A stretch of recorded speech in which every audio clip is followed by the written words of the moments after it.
जय हिंद। तो देखिएगा, फाइनली जिस चीज़ का आपको काफ़ी लंबे समय से इंतज़ार था, इतने सारी स्टेज पार करने के बाद जो चीज़ अब आपका फाइनल सिलेक्शन तय करने वाली है, वो है आपका हरियाणा पुलिस कमांडो का रिटन एग्ज़ाम, जो कि आपका कल यानी कि 14 नवंबर को आपका कंडक्ट होने वाला है। वैसे तो देखिएगा, आपके रिटन एग्जाम को लेकर, आपके डॉक्यूमेंट को लेकर, आपके इंस्ट्रक्शन को लेकर जितने भी आपकी बातें हैं वो हम डिस्कस पहले भी कर ली थी। लेकिन कुछ ऐसे कैंडिडेट हैं जिन्होंने वो वीडियो नहीं देखी, या फिर कुछ ऐसे पॉइंट है जो हमने वहां पर मिस कर दिए थे, वो सभी पॉइंट यहाँ पर आज हम डिस्कस करने वाले हैं। जब आपकी हरियाणा पुलिस कमांडो की भर्ती आई थी, तो उस टाइम आपको हमने एक प्रॉमिस किया था कि जब तक आपकी भर्ती कंप्लीट नहीं हो जाती, तब तक हर एक अपडेट आपको हम पहुंचाते रहेंगे। और हमें लगता है कि हम अपने प्रॉमिस पर बिल्कुल खरा उतरे हैं, क्योंकि अब जो आपका कल 14 नवंबर को एग्जाम है, वहीं अब आपका लास्ट स्टेज है जो कि आपका फाइनल सिलेक्शन तय करने वाला है।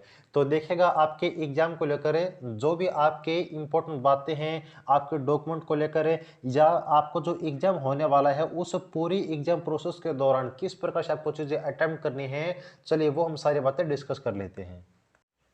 और जिस किसी का भी कल आपका हरियाणा पुलिस कमांडो का रिटन एग्जाम है, उन सभी को हमारे तरफ से दिल की गहराई से बेस्ट ऑफ लक है। हम भगवान से यही प्रार्थना करते हैं कि आप सभी जो है अपने लक्ष्य को पाने में कामयाब हों। तो देखिए, यहाँ पर आपकी अगर बात करें सबसे पहले डॉक्यूमेंट की, तो आपके जो डॉक्यूमेंट हैं उनमें क्या कुछ आपको लेकर जाना है वो सुन लीजिए। सबसे पहले आपको जो आपका एडमिट कार्ड है वो आपको लेकर जाना है। एडमिट कार्ड मात्र आपको उसकी एक ही कॉपी लेकर जानी है, और उस एडमिट कार्ड के ऊपर आपको जो है अपनी एक फोटो जो है वो चिपकानी है, और वो फोटो आपको किसी भी गैजेटेड ऑफिसर से अटेस्ट करवानी है, जैसे कि आपने फिजिकल के दौरान जो है वो अटेस्ट करवाई थी। इसके अलावा आपको एक और एक्स्ट्रा फोटो जो आप लोग चिपकाएंगे ना एडमिट कार्ड के, वही सेम फोटो आपको लेकर जानी है।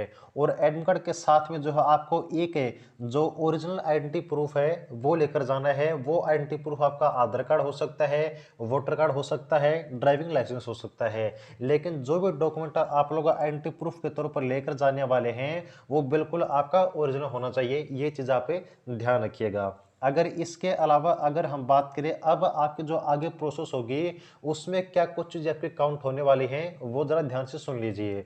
तो जो भी आपकी यहाँ पर बायोमेट्रिक होने वाली है, बिल्कुल अच्छे से 1% भी आप लोग जल्दबाजी मत कीजिएगा। क्योंकि अगर कहीं पर भी आपने अपने सिग्नेचर वगैरह में, आपने अटेंडेंस शीट में, अपने बुकलेट को लेकर, अपने आंसर शीट को लेकर, अगर कहीं पर भी आपने छोटी सी मिस्टेक कर दी, तो आपको जो पूरा पेपर है वो कैंसिल हो जाएगा।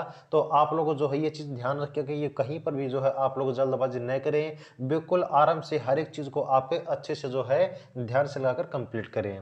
तो अब देखिए, आपका जो एग्जाम होने वाला है उसको पैटर्न को समझना आपको सबसे बड़ा इंपॉर्टेंट है। तो आपको किस प्रकार से चीज़ों को जो है अटेम्प्ट करना है वो ज़रा ध्यान से सुन लीजिए।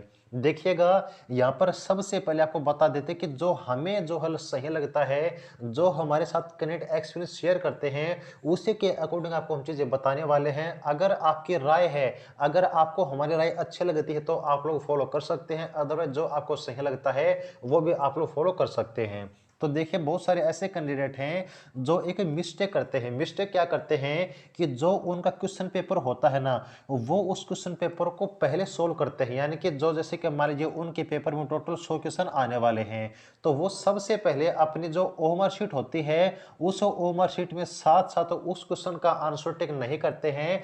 सबसे पहले वो 100 क्वेश्चन का आंसर है जो उनका क्वेश्चन सेट होता है, उसी में उनका आंसर जो वो देते हैं। वहां पर ए का जो है आंसर है, बी का आंसर वो अपना जो टिक लगा देते हैं। और जब उनके 100 क्वेश्चन पूरे जो है कंफर्म हो जाते हैं, वो पूरे कर लेते हैं, उसके बाद ही वो क्या करते हैं, ओमर शीट में उन क्वेश्चन को जो है वो फिल करते हैं। लेकिन आपको ऐसा नहीं करना है। ऐसा क्यों नहीं करना है?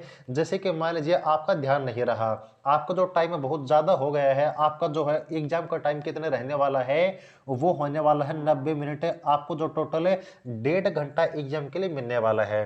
तो वहां पर कुछ कैंडिडेट हैं, अगर मान लीजिए उनका टाइम ज्यादा हो गया और उनका 1.5 घंटा लगभग पूरा होने को है, तो जब वो ओमर शीट में अपने सभी क्वेश्चन को फिल करने लग जाते हैं, तो जल्दबाजी में या तो उनके क्वेश्चन छूट जाते हैं, या फिर जल्दबाजी में उनके क्वेश्चन गलत हो जाते हैं।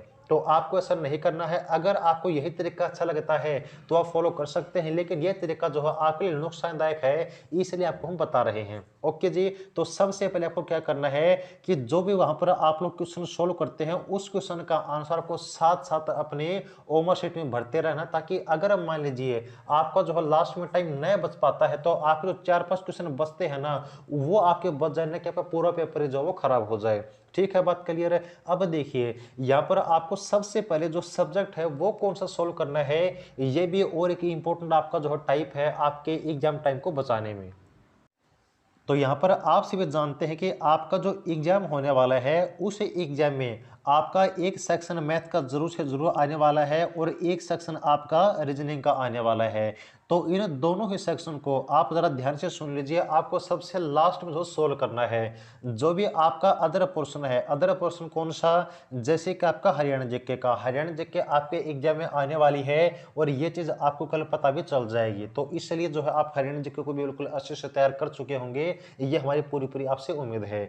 तो आपके जो हरियाणा जीके है, इसके अलावा आपके जो नेशनल जीके है या फिर करंट अफेयर है या फिर आपका इंग्लिश का पोर्शन है, आपका हिंदी का पोर्शन है, यानी कि आपका जो जीए का जनरल अवेयरनेस का जो पोर्शन है, सबसे पहले आपको वो सॉल्व करना है। क्योंकि उसमें आपको क्या करना होता है, जस्ट आपको अपना क्वेश्चन पढ़ना होता है और उसके बाद आपका आंसर देना होता है। लेकिन रीजनिंग में, मैथ में आपको कई ऐसे क्वेश्चन देखने को मिल जाते हैं जहां पर आपका ज्यादा जो टाइम है वो वेस्ट हो जाता है, यानी कि आपको पता ही नहीं चलता कि आपका जो टाइम ज्यादा हो चुका है और आप एक ही क्वेश्चन को सोल्व करने पर बैठ गए हैं। तो आपको ऐसा नहीं करना है। सबसे पहले आपको Haryana GK, GK, English, Hindi, ये सब आपको सोल्व करना है। और इसके अलावा अगर मैथ और रीजनिंग के अलावा आपका एक और पोर्शन है और वो आपका साइंस में न्यूमेरिकल का, तो साइंस में जो न्यूमेरिकल आपके सामने आते हैं, आपको जो है 1 से 2 जो न्यूमेरिकल है कन्फर्म एग्जाम में देखने को मिलने वाले हैं।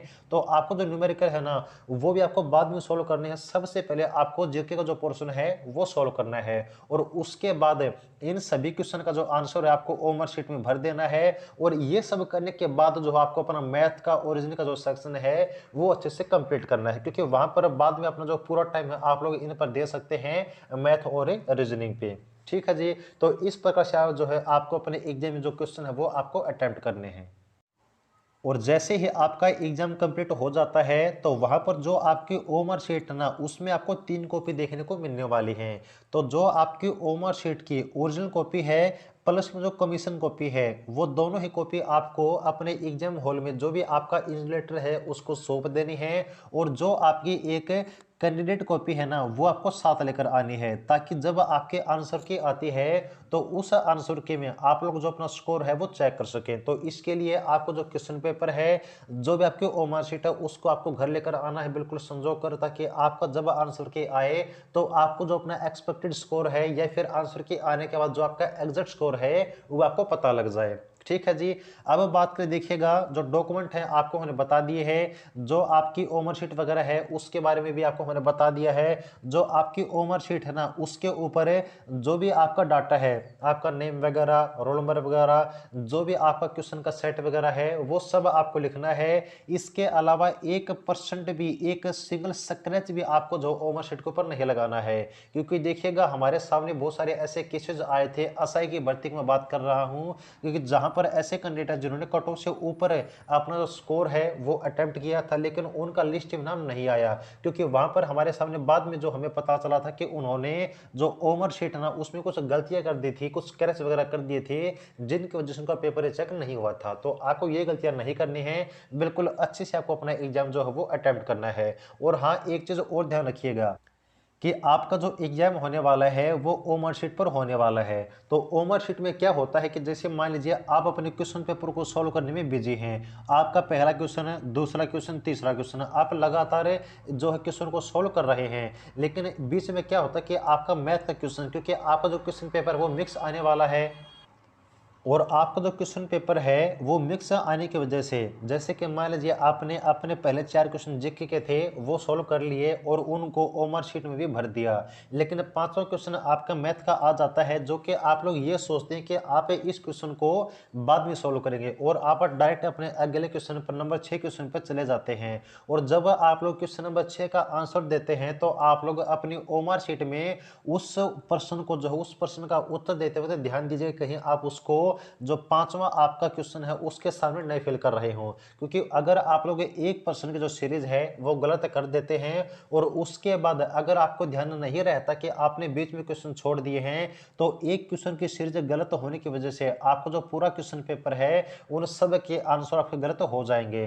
तो ये चीज आपको ध्यान रखने की कहीं पर भी आपको जल्दबाजी नहीं करनी है। जिस भी क्वेश्चन का आंसर आप दे तो प्लीज मेरी आपसे रिक्वेस्ट है कि इतनी मेहनत आप लोग करते हैं तो वहां पर ये इस मिस्टेक वजह से अपना पूरा पेपर जो आप खराब मत कीजिएगा।